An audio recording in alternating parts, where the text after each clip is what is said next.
brought up a great point. Good afternoon, good morning, good night, wherever you are, the time you finding me, wherever we resonated and aligning ourselves to connect with each other at this great moment. Just to remind you, you could never humble me, be jealous, and be envious of me. And if you are, I need you to seriously reflect on thyself. Look in that motherfucking mirror because, brother, like I said, you don't know what it's like. You probably don't know what it's like to have the most good-hearted of intentions and walk in day-to-day life and still find yourself in beef and drama and bullshit and manipulative games and it's just all type of shit, right? And I've talked about this before, man. Let's give you a great example.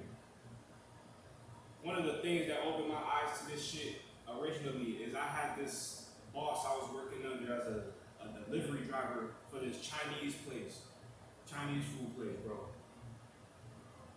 It was a family business as well, nigga. Like the craziness of this shit. The fucking owner of this establishment, I never saw him. I only talk to this man when I come and get my paper check because he did not operate out of electronic deposit and this and that. And we'll get into that a little bit later. He was a very shady, shady man. But this nigga got the nerve to start disliking me. We don't even talk to each other. I have no direct roles underneath him. He doesn't even hand me the orders. Like, he literally is just the person that owns the job, right? What is it? Can you fathom just coming into a workplace like this, thinking it's all looking good, and that same motherfucker just decides to hate you, make your life harder, just because he sees that you are finding small bits and how to get by with his manipulated bullshit, right? Now, talk about these paper checks. This same nigga used to literally take money out of my checks, like hundreds of dollars every check. And on top of that, those checks were not even on time. Nigga, I would get my check like weeks late.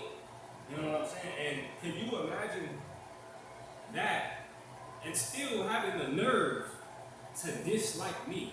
And I'm just keeping my mouth shut, nigga. I done sat my ass down and took that beating for a long time. I worked there for damn near a year.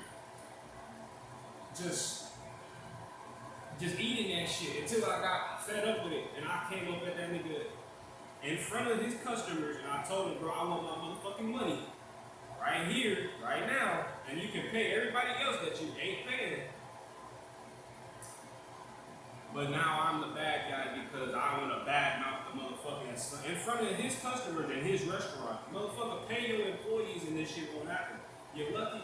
I was so close to putting hands on that man. You see what I'm saying? You might think that I'm a pushover ass because I'm so willing to eat shit for so long because I know that my shadow is darker than you could even imagine, bro. It's black.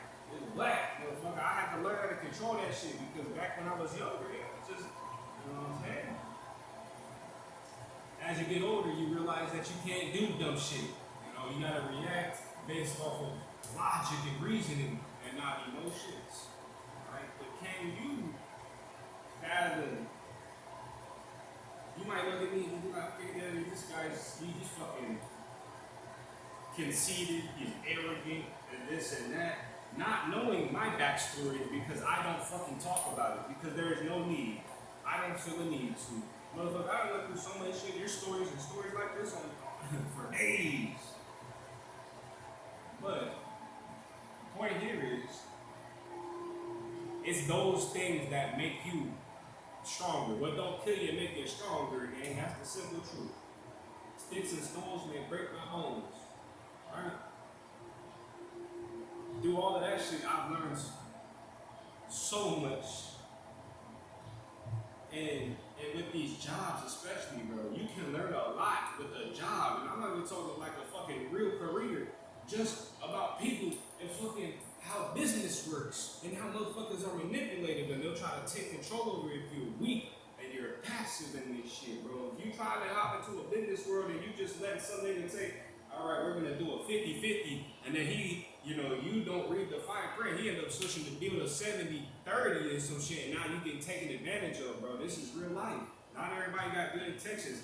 And when I realized that, it kind of put me in a little evil phase, bro. Evil phase. And I'm still a little bit in that because I see how this world is. Firsthand. You motherfuckers don't operate like me, gang. Cheers. Motherfuckers really think that I just be out here talking shit and never lived through this shit, brother. Here to tell you right now. This is what it takes to get that confidence and that tonality and verbiage and all that great stuff that you see me putting out here online and being authentic and putting my, what would you even, vulnerability. That vulnerability, gang. Can you talk about your fuck ups and your mistakes in life and actually say that, yeah, I did that shit and I fucked up. But the greatest thing is that I stopped. It's that simple, gang. I did better constantly. Everything in my life that I ever made a mistake on and I didn't like, I've always made an effort to be better. And I have achieved. All right, and that's the whole point here. I want you to be on this same shit. Don't let none of this bullshit in life hold you back. Nigga, I was getting late checks, money, hundreds, thousands of dollars stolen from me, and I still went and bought my own car in my name with no help from the family. Motherfuckers who said they was gonna open a bank account, give me all that. None of that. Nigga, I had to step the fuck up and do it myself. I went and got that shit in my name with my money. And the nigga was taking it all from me, and I still did that. Just to go have that same fucking whip, like a year later, just shit on me. And guess what, nigga? Did you think I ain't try to fix it? I tried so much. I put so much work into it, so much money, and it's still for. You think I was just gonna hold on to it? A lot of motherfuckers with this is real. You're not willing to let shit go. All right, there is a time and a place for every motherfucking thing, and until you practice this law of attachment, you ain't gonna figure that out, gang. When I realized this car is done, there's a reason why it's been so fucked up. I ain't been able to drive this hoe for damn near half a year. Well, I got rid of that bitch. Got rid of it. All right, I just want you should be able to operate like this. You know what I mean? You see why I say it's so insistent on there's not like a fucking course. There ain't no method. And it's all about how you carry yourself in this life. Are you gonna be bitched up by society because of some shit that happened to you, gang? I know I ain't. And that's why I glow. And I got this confidence in radiating this aura and all that. Alright, so for the people who've been really wondering how you do this, where you going? Be fruitful. Be happy. Love your life. Appreciate those small things. Be there for your family. Be there for thyself first. And most importantly, do it all for the Most High within you. All right. Be healthy, be wealthy, be fruitful, plant your seed, and be abundant in your church. All right.